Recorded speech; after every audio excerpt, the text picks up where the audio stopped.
नमस्कार दोस्तों, मैं हूं महेश। स्वागत है आपका मेरे YouTube चैनल एम के मिस्टीरियस में। दोस्तों, आज मैं आपके सामने लेकर आया हूं एक ऐसे खतरनाक हवेली की कहानी जिसे लोग दामोदर वाड़ा के नाम से भी जानते हैं। तो आइए इस कहानी को शुरुआत करते हैं। दरअसल ये कहानी दिनांक 5 अक्टूबर सन 1970 की है। जोरों से बारिश हो रही थी। दोपहर का समय था। उबड़ खाबड़ रास्ते होते हुए बस तहर बस स्टैंड पहुंची। उसमें से काला कोट पहने, हाथों में छाता लिए 26 साल का अर्जुन उसने आसपास नजर डाली। कुछ लोग और बाकी 3 घोड़ा गाड़ी वाले खड़े थे। उसने जाके एक घोड़ा गाड़ी वाले से पूछ, कंधार गांव चलोगे?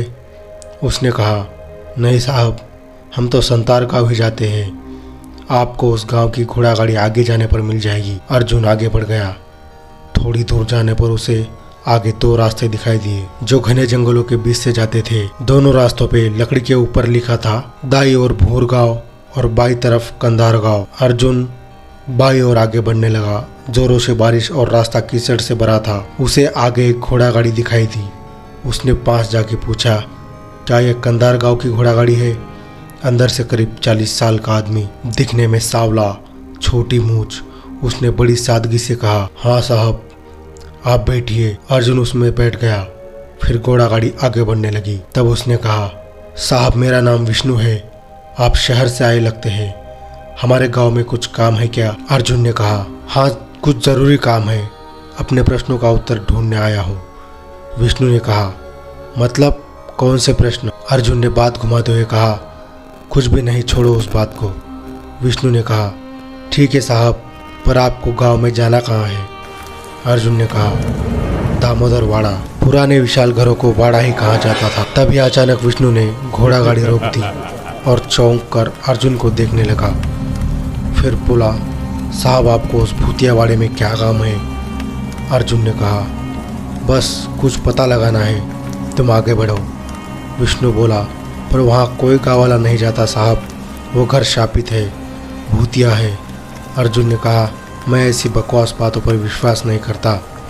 अगर तुम्हें चलना है तो चलो, वरना मैं यही उतर जाता हूँ। वो बोला, नहीं साहब, मैं आपको लेकर चलता हूँ। गांव आ गया था। गांव की कच्ची सड़क से होके घोड़ा गाड़ी आगे बढ़ रही थी। गांव से निकलकर वो आगे बढ़ गई। तभी अर्जुन ने पूछा, अरे गांव में क्यों नहीं रुके? उसने कहा, साहब, वाड़ा गांव के बाहर है। तभी थोड़ी दूर उन्हें वो वाड़ा दिखाई दिया। घोड़ा गाड़ी रुक गई। वाड़ा काफ़ी बड़ा था। वाड़ा चारों ओर से लकड़ी की सुरक्षा की दीवार से ढका हुआ था। बाहर कई सारे पेड़ थे। बाहर लिखा हुआ था, दामोदर वाड़ा। विष्णु ने लकड़ी का दरवाज़ा खोल घोड़ा गाड़ी अंदर ले ली। भयानक पेड़ों से गुजरने के बाद वो बाड़े में दाखिल हुए। बारिश अभी भी लगातार बरस रही थी। अर्जुन द्वार के पास पहुंचा। उस पर बड़ा ताला लगा हुआ था। उसने अपनी थैली में एक बड़ी चाबी निकाली और ताला खोल दिया। ये देख विष्णु वहाँ खड़ा चौंक गया। वो विशाल वाड़े का दरवाज़ा खुला। अंदर घना अंधेरा था। विष्णु ने अपने घोड़ा गाड़ी में रखी लालटेन अर्जुन के हाथों में दी और कहा, साहब, इसकी ज़रूरत पड़ेगी। अर्जुन ने लालटेन लिए पूरे बाड़े को देखा। बाड़ा अंदर से काफ़ी विशाल था। करीब 3 मंजिला था। ऊपर भी कई कमरे, ऊपर जाने के लकड़ियाँ की सीढ़ियाँ भी थी। पूरा बाड़ा मकड़ी की जालों से भरा पड़ा था। वहीं नीचे एक कमरे में अर्जुन ने अपना सामान रख दिया। उसमें एक लकड़ी से बना बिस्तर भी पहले से ही मौजूद था। अर्जुन ने विष्णु के हाथ में उसकी सवारी से ज़्यादा पैसे थमाते हुए कहा, मुझे यहाँ सेवक की भी ज़रूरत होगी, सफाई और मेरा खाना बनाने के लिए। उसे मैं अच्छे पैसे भी दूंगा। विष्णु ने कहा, ठीक है साहब, उसका प्रबंध हो जाएगा।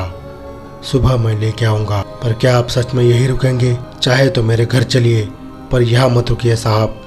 अर्जुन ने हंसकर बोला, चिंता मत करो, तुम जाओ, सुबह आना। विष्णु ने ठीक है कहा।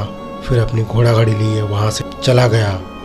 रात हो गई थी। अर्जुन अपने साथ लाया खाना खाया और वही लालटेन की रोशनी को कम कर उस कमरे ही में बिस्तर लेटकर सो गया। आधी रात हो चुकी थी। बाहर बिजली कड़कने की भारी बारिश हो रही थी। अर्जुन सो रहा था।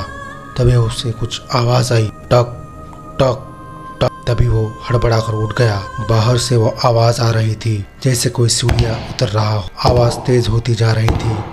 अर्जुन थोड़ा डर गया था, पर वो काफ़ी हिम्मती था। उसने लालटेन उठाई, रोशनी तेज की और अपने कमरे का दरवाज़ा खोला। पूरे बाड़े में भयानक अंधेरा था। बिजलियों से कड़कने की वो पूरा बाड़ा और भी भयानक लग रहा था। बिजलियों की कड़कने से वो पूरा बाड़ा और भी भयानक लग रहा था। अजीब सी मनहूसियत थी उस बाड़े में। अर्जुन धीरे धीरे आगे बढ़ा। फिर अर्जुन ने लालटेन सीढ़ियों की दिशा पर रख दी, पर वहाँ उसे कुछ नहीं दिखा। उसे लगा शायद इतना पुराना बाड़ा है, इस मौसम में लकड़ियों की आवाज़ आती होगी। वो जैसे ही अपने कमरे की तरफ मुड़ा, फिर से वही आवाज़ आई, टक टक टक। वो फिर मुड़ा और सीढ़ियों की ओर देखने लगा। इस बार वो सहम गया। दूसरी मंजिल की सीढ़ियों से कोई बूढ़ा आदमी अपनी लाठी लिए ऊपर की तरफ जा रहा था। अर्जुन ने आवाज़ लगाई, कौन है? उसकी आवाज़ पूरे घर में गूंज उठी। तभी वह बूढ़ा आदमी वहाँ से गायब हो गया। अर्जुन पूरी तरह सहम गया। उसकी लालटेन भी बुझ गई। चारों तरफ सिर्फ अंधेरा ही था। तभी बड़ी जोर से बिजली कड़की। उस बिजली की रोशनी में अर्जुन ने जो देखा, उसके तो रोंगटे ही खड़े हो गए। उस बिजली की रोशनी में उसे तीसरी मंजिल पे एक महिला दिखाई दी, जो उसे ही गुस्से से घूरी जा रही थी। लाल साड़ी पहने, माथे पे बड़ा कुमकुम, नाक में बड़ी नथनी, खुले भयानक बाल, अंगारों जैसी लाल आंखें, जो अर्जुन की तरफ कड़ी हुई थी। अर्जुन पूरी तरह से डर गया था। तभी दूसरी बिजली कड़की तो वो महिला वहाँ से गायब हो चुकी थी। अर्जुन जल्द अपने कमरे में घुस गया। अजीब अजीब आवाज़ें रात भर चलती रही। फिर बाद में सारी आवाज़ें बंद हो गई। फिर उसे कब नींद आई पता ही नहीं चला। सुबह बारिश थम गई थी। तभी अर्जुन के कमरे का दरवाज़ा किसी ने खटखटाया। अर्जुन गहरी नींद में था। फिर से खटखटाने की आवाज़ आई। इस बार उसकी नींद टूटी। उसने दरवाज़ा खोला। सामने विष्णु और दो लोग खड़े थे। विष्णु ने कहा, साहब आप अब तक सो रहे थे? अर्जुन ने उसे रात की घटना बताना ज़रूरी नहीं समझा। वो अभी भी सोच में था कि क्या वो सपना था या हकीकत। अर्जुन ने ज़्यादा ना सोचते हुए उसे पूछा, ये दो कौन है? विष्णु ने कहा, ये सेवक आपने कहा था ना? अर्जुन ने कहा, पर वो दो क्यों? उसने कहा, साहब अकेला आदमी यहाँ काम करने से मना कर रहा था, इसलिए ये दोनों लाया हूँ। इन दोनों का नाम रतन और धर्मा है। तभी रतन ने कहा, साहब हम साफ सफाई और आपके 2 वक्त का खाना बना देंगे, पर रात को यहाँ नहीं रुकेंगे। अर्जुन ने कहा, ठीक है, ऊपर के मंजिलें साफ़ करने की ज़रूरत नहीं है, बस यही नीचे साफ़ सफाई कर दो और दोपहर का खाना बना दो। तब तक मैं नहाकर अपना काम करके आता हूँ। दोनों सेवक काम में लग गए।